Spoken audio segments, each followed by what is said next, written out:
Today what we're going to do is that we're going to finish up Chapter 9, and remember this is Chapter 9 in the Institutional Powers and Constraints book, on the contract clause. So I don't have quite as much material. I have probably about as much slides, but I don't really have as much to go over, frankly, today. So I think that this lecture will be shorter than the last one. So you'll notice that all of these tend to be an hour and a half or less, but some of them sometimes less than an hour. It just kind of depends. So we have about 11 pages of material to go through, plus a couple of the cases that they kind of made note cases I'm going to go over during the Burger Court, just a little bit more detail. So the first thing that we're going to look at is actually emergencies. So one thing is that we're going to kind of look at the Great Depression and the New Deal in more detail in the lectures coming up. Probably not the next one, maybe the one after that. But, one thing is that the Great Depression was the worst economic situation in the history of America. That's why we call it the Great Depression. Now, we've had other things that have been also bad. We've had depressions before. We've had panics. After as a result of the financial collapse and some different things in 2007 and 8, we kind of knew as the Great Recession, which kind of, while it technically wasn't a recession after, about 2009, 10, it just took a while to recover from. The country really didn't, the country was, growing, but it just took a while kind of to get back more to full employment. So, the Great Depression was really bad. And one of the things that, you were dealing with is that unemployment, let's say in the Great Recession was about 10%. During the Great Depression, it was somewhere between 25 and 35%. Some places far higher. So, if you have a quarter to a third of all people that would like to have a job, not having a job, and we're starting to put together a little bit of a social safety net during the Great Depression.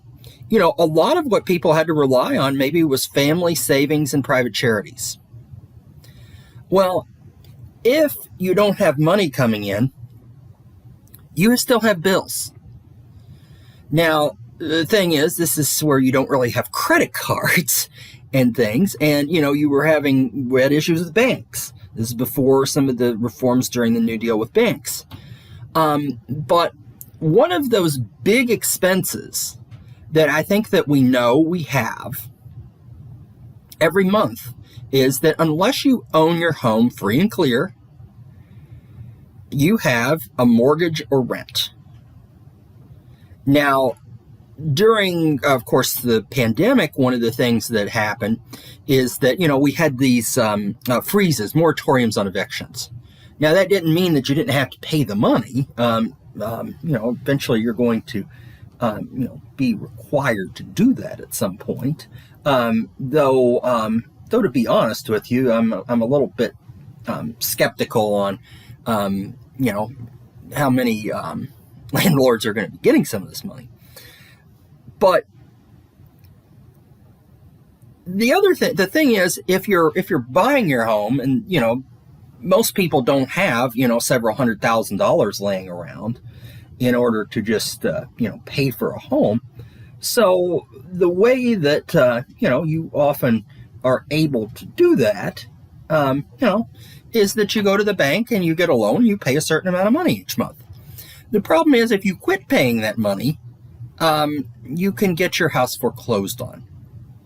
So Minnesota, with a history of being a more progressive state, it actually has the longest streak, by the way, of voting Democratic for president of any state in the country. It's the last time it voted Republican for president was 1972 with Richard Nixon. Democrats have also had a few nominees on the ticket for president and vice president here and there. But what it did is it passed a moratorium on foreclosures. So here's the way that this would work. So, I mean, just to kind of let you know, is that, you were not just having the federal government and, and President Roosevelt looking for, creative solutions to try to alleviate some of the bad stuff of the Great Depression. You also had states were trying to do so.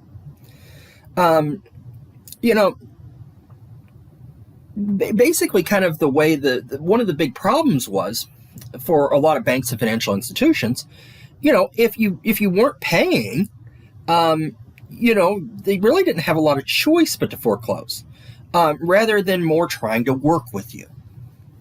So they would pay a reasonable rental payment rather than their actual mortgage payment. Now, the one thing is that, I think that some of you probably are thinking, well, my mortgage payment might be, is my mortgage payment actually going to be less than rent? I mean, it probably just depends on the, size of a home you have, probably would be a good way of putting it. So during this period, they could petition the court for mortgage extensions. So the maximum amount of time was 2 years. So, kind of think about that maybe with the federal government's pause on student loan payments. During that period of time, you weren't paying your student loans, but they weren't being wiped away either. Now, you weren't compounding interest either. So, saves you a little bit of money, but, it's just kind of kicking the can down the road. So the Blaisdells were nearing foreclosure. So they had a house in Minneapolis. The largest city in Minnesota back then and today. So they couldn't keep up their payments. They couldn't get additional credit. And they requested an extension through this law. So they got 2 years, the longest period of time. And they would pay $40 a month, which would be applied to the taxes, insurance, interest, and the mortgage principal.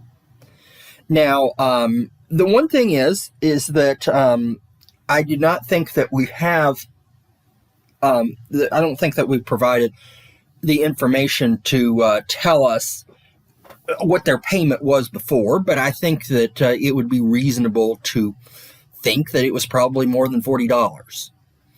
So the Minnesota Supreme Court here said this did impair contracts, but these were within the police powers of the state due to the national emergency of the Great Depression. So basically saying, there are some problems. It impairs contracts, but there's a reason to kind of get around that. So the question is, does it violate the contract clause and the due process and equal protection clauses of the 14th Amendment? So, there were a number of things kind of going on here. So for the bank, the Home and Building Loan Association, they said that this has the effect of impairing the obligation of contracts against the contract clause in the Constitution. And the law essentially changes the mortgage contracts and deprives them of their remedies. Because if you aren't paying, your remedy is foreclosure. Your remedy is you take the house from them. You kick them out. So he says there also that this deprives them of property without due process of law, and that just because you have economic situations that are not good, that doesn't mean that the Constitution gets suspended. So basically they're saying, the Constitution is good basically all the time. It doesn't matter that bad things are happening. So the Blaisdells, so basically this is, they're wanting to uphold the Minnesota law because, just to let you know, I mean, kind of, we don't really study federalism too much. We do to some degree, kind of as a theme in a lot of classes. But, whenever a law is passed in one state, sometimes you have other states copy it. And, sometimes you wait to see maybe if let's say, the law is going to get upheld legally. So what they said here, in normal times this would be unconstitutional, but it's a national emergency. The state can use its police powers to respond to the Great Depression. So they also said that every contract is subject to some implied limitation in its terms that can be used in terms of emergency under the state's police powers. There was due process because there were judicial hearings. It assessed both lenders and debtors. It's fair and reasonable. It's basically temporary changes to the mortgage, and it goes no further than necessary to cope with the Great Depression. So what we have here is a 5-4 decision. Now, I'm gonna tell you a little bit more in the next chapter, kind of how this New Deal court was kind of made up. So basically, you had four extremely conservative justices who basically anything FDR said, they were not very happy about, and they had this position as far as governmental powers for a while. It was the Four Horsemen. Then you had 3 members that were fairly liberal during this period. Justices Brandeis, Cardozo, actually just Brandeis and Cardozo, I think.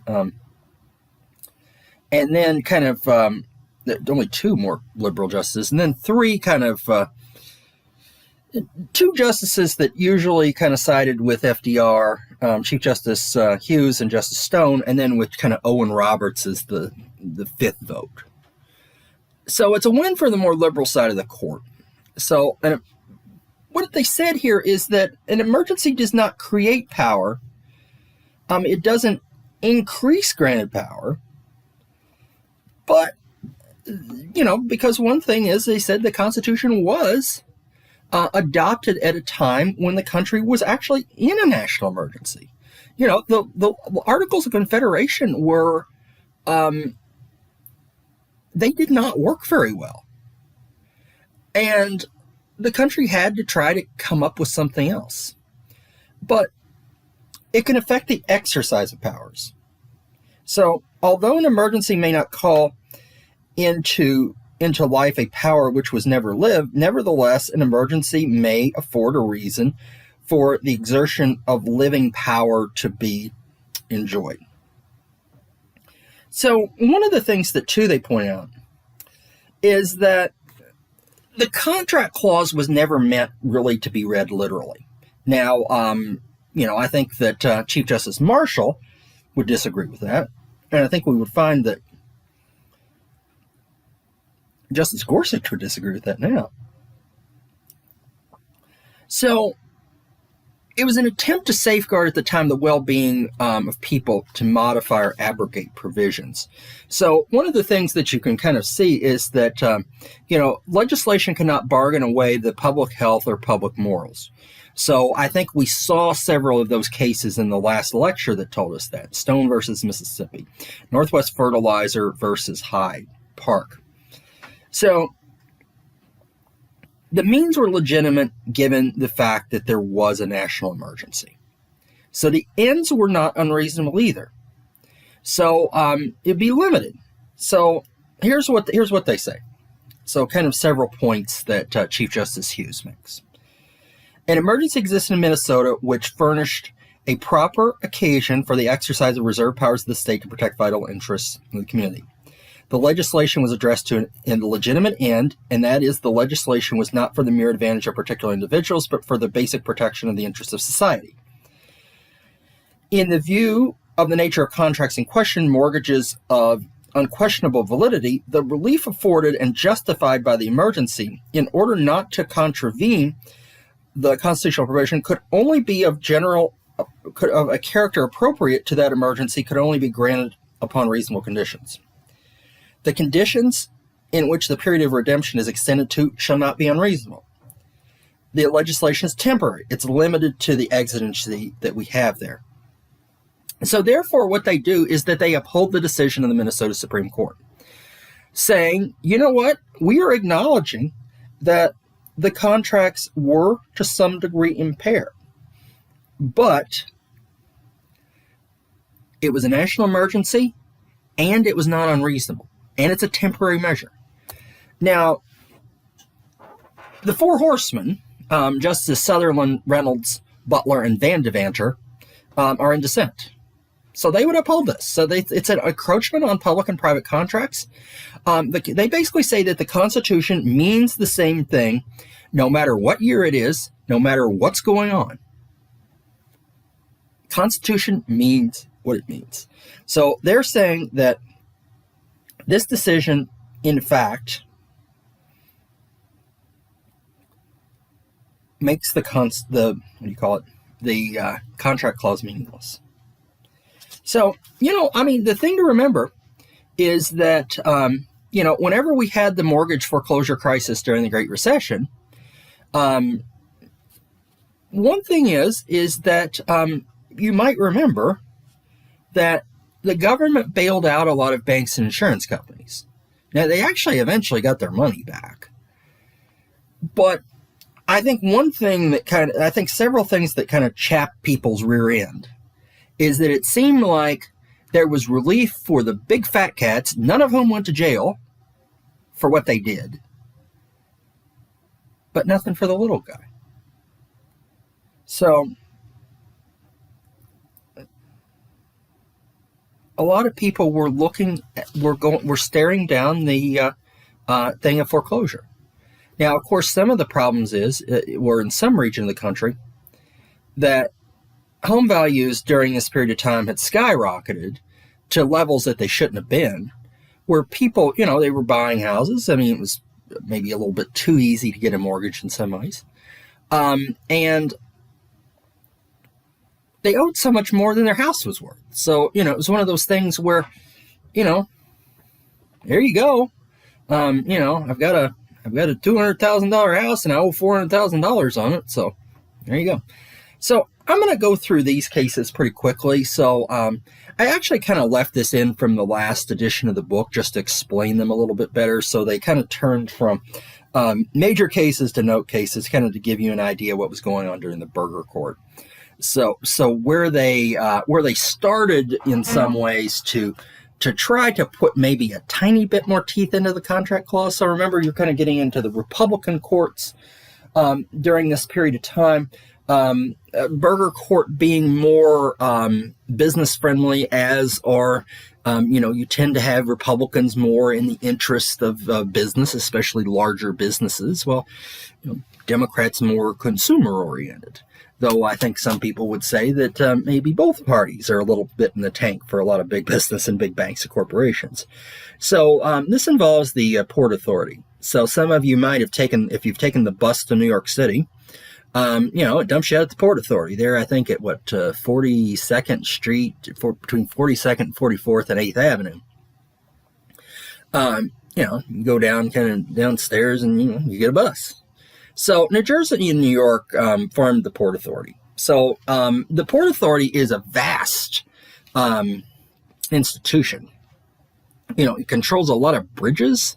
It also controls the airports in the area. So, it's one that, former Governor Christie had an appointee that ended up going to jail over some corruption with the Port Authority.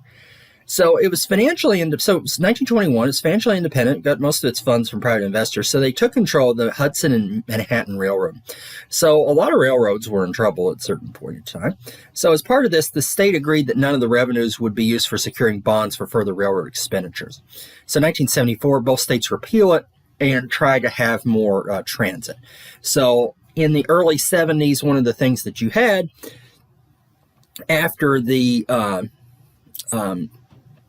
war between Israel and Egypt and Syria, which Israel won in 1973, the Arab oil boycott, which threw the world into a recession. It was very difficult to, you just think about this. I mean, we were dealing with, $5 gas in parts of 2022, but you could get gas. Now, there were a few instances where some, few things happened here and there that it was a little bit more difficult, but, it was to the point where, you could get gas on certain days of the week based on what your last name was. You would be in line for hours, and then basically somebody would put up a sign, no more gas. So one thing too is that cars were not that good on pollution back then. So also New York City's the metro area is very crowded. I mean, it's the largest metro area in America. So maybe we want to put some more money into public transit to get some cars off the road. So the plaintiff sues on the grounds that impaired his bonds. They lose at the New Jersey Supreme Court, so they appeal. So the question is, did this violate the contract clause? So the U.S. Trust Company, saying it did, said the 1962 agreement was a contract. The 74 Act abrogated it. The cancellation of the laws impaired the bondholders to their detriment. The actions were not taken out of need. So even if it's the use of police powers, it still violates the contract clause. So for New Jersey, they said all contracts are subject to the powers of the state. So, it was needed to reduce pollution and promote mass transit. So the company knew that it would be subject to prior police powers. I mean, you just think about this based on, let's say, prior cases like a Stone versus Mississippi, where I think you would say, where you'd have to say that the contract clause was at its lowest point. So it was not immune to reasonable state regulations. Now, it was a 4-3 decision. Justices Stewart and Blackmun were recused. I'm not sure why. But prior precedent did not, so in decision by Justice Blackmun, it didn't render it without meaning. So private contracts are still not subject to unlimited modifications. It's not complete deference. It's a lot of deference, but not complete. So the change has to be reasonable and necessary to serve for important purposes. So New Jersey loses. So if they had less dramatic modifications, it would work rather than total repeal. So states had alternative means rather than this modification or repeal. So they should have thought about this in 1962. So mass transit has always been important. So, he's saying, well, what changed? Of course, the thing is the Arab oil boycott there, Justice Blackmun. But, I think that one of the things that this would kind of go against is some of those cases from the Taney Court and then in Stone versus Mississippi, where they said, one legislature can't bind what happens, for another one. So if you just think about it, there's probably a lot of different people in the New Jersey and New York legislatures in 1974 than there were in 1962. Now, Justice White dissenting, joined by Justice Marshall and Brennan, saying, you shouldn't be able to use to maintain private property rights with the government. So it's not the court's place to overrule governmental policy, and this was within the powers of New Jersey. So Minnesota is a very popular state in this lecture today. So 3 of the 4 cases that I'm talking about involve Minnesota. So this involves pensions. So the federal government, you may notice, over the years has had to step in to bail out some different pensions. It's expensive. So, I mean, the thing is, it's kind of an agreement. You're going to, maybe the company puts in a certain amount of money, maybe you do. It just depends. That in exchange for that, if you work so long, you're going to get some income in your retirement. But whenever these go belly up, either the government has to step in and help bail them out, or the person is just screwed. So it was an Illinois company with an office in Minnesota. So they set up a pension plan for its employees that retained the right to modify or terminate at any time. So Minnesota adopts a law requiring any company that shuts down or terminates a pension plan to pay a fee to fully fund the pensions. So you had 9 employees that were there for 10 plus years but didn't qualify. So Minnesota said they did and gave them a bill for $185,000. So the company sues and loses at trial and appeals. So the question is, did this violate the contract clause? So saying that it did, Allied Structural Steel Company said it changes the provisions of the contract and the employees. It goes way beyond an emergency situation in Blaisdell. And the state really just rewrote the pension the pension plan. It's not a response to a crisis and is not reasonable and necessary. So Spanis, to uphold it, said that this is aimed at a legitimate public purpose. It's reasonable and necessary to achieve those. It's a broad measure rather than narrow, and its retroactive effect is permissible under current precedent, going back to the Taney decisions in Stone versus Minnesota. Now, here, it was a 5-3 decision by Justice Stewart, with Brennan having a similar, dissent as in the previous one. So this contract clause can impose some limits on states. This law was very severe to the company. $185,000. In today's dollars, that's a lot. It's a lot of money. I mean, here, $185,000 for a lot of companies, if they're not that big, probably is a lot of money. It substantially modified the pension clause in the contract and imposed expected liability in what he called crippling amounts. So the law was not narrowly targeted to everybody, but employers that established pensions. Now, during this period, the court did not expand the contract clause to what it was under Marshall. But the thing is that it looked more towards the severity of the burden. So legitimate and significant public purpose behind a regulation attacks have been more successful using due process and takings clause. Takings clause is what we're going to see in Chapter 11. So, in a unanimous decision by Justice Blackmun, the Kansas law that put natural gas pricing scheme in conflict, they upheld it. That was in 1983. They also upheld a law in Minnesota, in De Benedictus. It also involves some things with the takings clause that required coal mine operators to leave at least 50% of the coal beneath certain structures to provide surface support. Now, you're probably thinking, well, okay, how does this come out during the Roberts Court? Now, the important thing to remember here is that this is an 8-1 decision. So this is kind of my summary here. I'm going to skip on to the next slide here in a second. So the background in this case, so it's an 8-1 decision. So, if you're probably thinking, okay, well, this is 2018 and the court's significantly more conservative. It's a 6-3 supermajority for conservatives. Well, this is 8-1. So it's an interesting statute in Minnesota. And it's something that, about half of marriages in the United States end in divorce. Whenever you have a divorce decree that comes down, the longer a couple has been married, especially the older they are, the more assets or different things that they may own.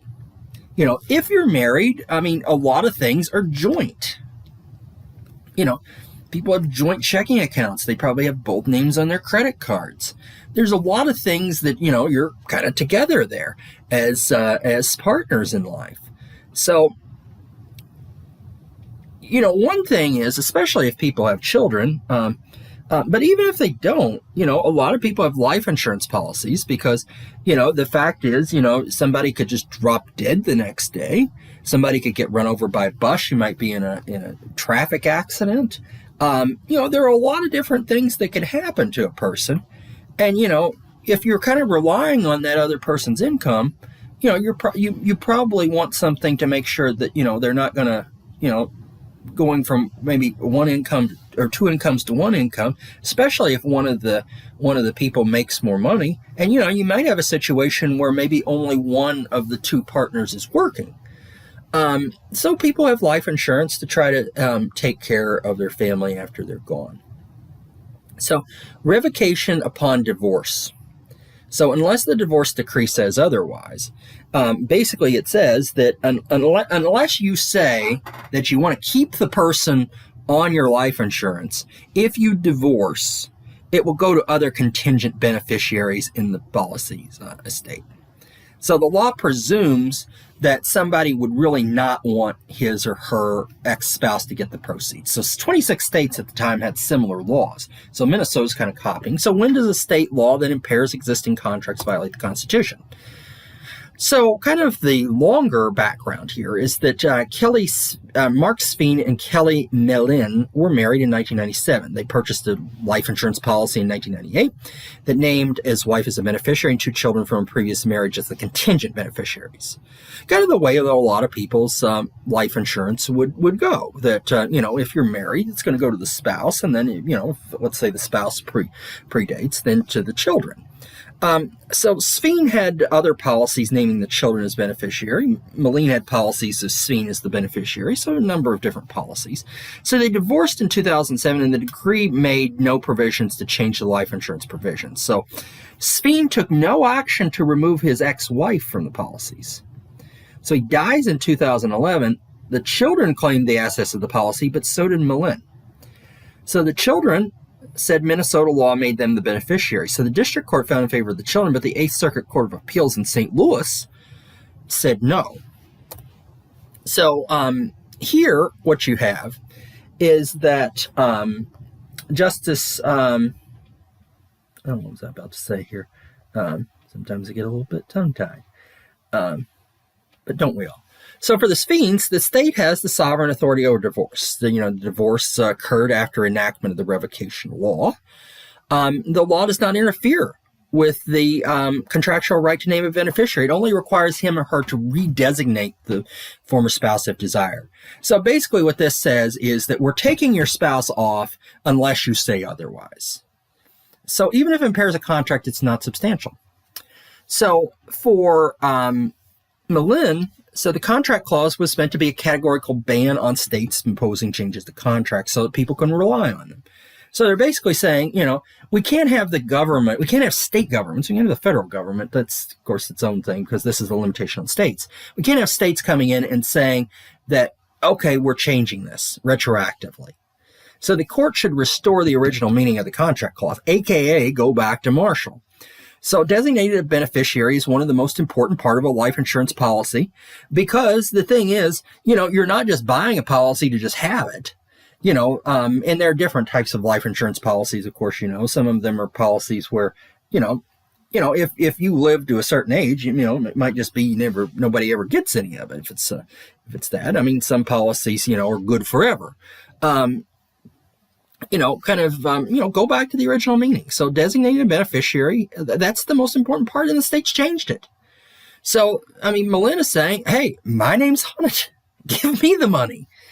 So the state assumes that the policy owner wants to remove the ex-spouse as the beneficiary is not often the case. So what they're saying here is that, especially let's say if they have children together. Now, this was an interesting situation, children from a previous marriage. I don't know if there's more to it than not, but let's say if you have, let's assume arguendo that they had, let's say the children were together with them, you would probably want the money to go to that person so that they could help with the raising of the children financially. Because, you have Social Security survivor benefits and things, but, need the money. So it's an 8-1 decision. The 8 justices, all but Justice Gorsuch signed. You get Justice Thomas here. So retroactive application of this, which automatically nullifies this, is not a substantial violation. So not all laws that affect pre-existing contracts violate the contract clause. So what the court does finally is that they kind of give a new test. So Justice Kagan gives us, some interesting stuff here. So does the law substantially operate as a substantial impairment to a contractual relationship? So some things that would lead you to believe this. It undermines a contractual bargain, interferes with the party's reasonable expectation, and prevents the party from safeguarding his rights. If yes, to the first one, then was the law created in an appropriate and reasonable way to advance a significant and legitimate purpose? So the answer here is that Minnesota wins. So the power of divorce courts over insurance policies here is relevant because it affects whether a party can reasonably expect a beneficiary designation to survive a marital breakdown. So the law puts in place a presumption about what the insured wants. But if the person disagrees, they can change it. Now, of course, the problem I think that you're going to see Justice Gorsuch point out is if they want to do this, fine. The problem is they did it retroactively. So I think one of the questions would be, the government passes the law, the state governments pass the laws every year.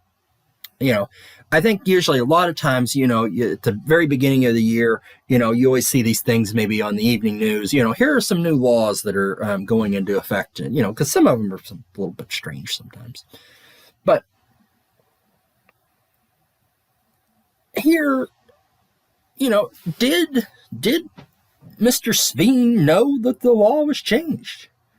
I mean, one of the things is that we kind of have to rely on, if you will, kind of what the parties are saying here.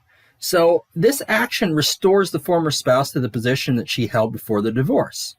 In doing so, cancels the state law's operation.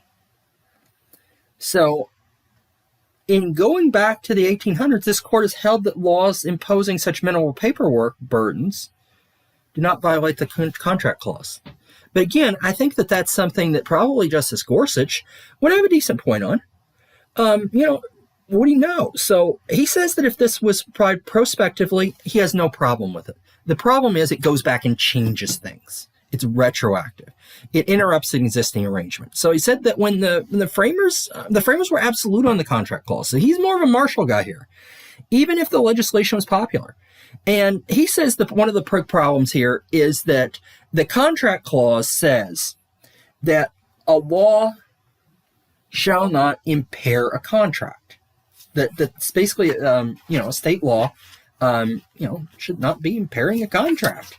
I'm just trying to think. No state shall pass any law impairing the obligation of contracts. Now, he'd probably like to be the Chief Justice, but what Justice Gorsuch says here is that we have changed the language, the royal we, because he doesn't want to be included in it, that the Supreme Court over this time has altered the text of the Constitution in the way that they're interpreting it. That the Constitution says impair, and they've changed it to substantially impair. So there were reasons that the existing contract should have been held. He says that Mark Sveen intended to keep Melin as the beneficiary. So they said for the period of time while they were married, they were paying it from a joint account. Now, the one thing is, I bet they weren't paying it from a joint account after they got divorced, though. That's probably a little bit unusual that you would keep a joint account. So judicial power to declare a law unconstitutional should never be lightly invoked. But the law before us cannot survive an encounter with even the breeziest of contract clause tests. It substantially impairs the life insurance contracts by retroactively revising their key term. No one can offer any reasonable justification for this impairment in the light of readily available alternatives. Acknowledgement of this does not require us to hold the statute invalid in all applications, only that it cannot be applied to contracts formed before its enactment. So, kind of the long and short of what we get from Sveen versus Melin and the cases from the Burger Court is that we're not going back to the Marshall Court. But we're giving the contract clause maybe just a little bit more teeth. But the thing here to keep in mind is this, I want you to remember. You can challenge a law based on more than one thing. So you can try to say it's due process, or maybe you can try to say it's the takings clause. There are a lot of different things that you can mount. So, you can throw a lot of spaghetti at the wall. Now, it has to be a meritorious argument, but you can look at more than one thing. So, you have potentially different tools in your toolbox. So, now with the conservative supermajority that we've had in place since 2020, after Justice Barrett entered the court, will the conservatives try to give people challenging laws more rights to do so under the contract clause? We'll see. So, as Rachel Maddow would say before she goes to break, watch this space. So, next time, what we will do is we will start with economic substantive due process. Sometimes it has some other names, but a lot of laws go down as a result of this doctrine, which has been resurrected to a small degree, but still never kind of how it was in its heyday. Now, one of the reasons that I really want you to be thinking about this is that when we get to our chapter on the right to privacy, you're going to see that particularly Justice Thomas seems to think that a lot of it is based on some of the stuff that we had during kind of this conservative era of the court about procedural due process. So I want you to be thinking about that, maybe not in the next lecture, but at least the one after that. So this is a longer chapter. It goes up to page 620. I think it's going to take, I have 3 lectures on it. So everybody stay safe, be well, and I will see you all next time here in our virtual space. Bye-bye.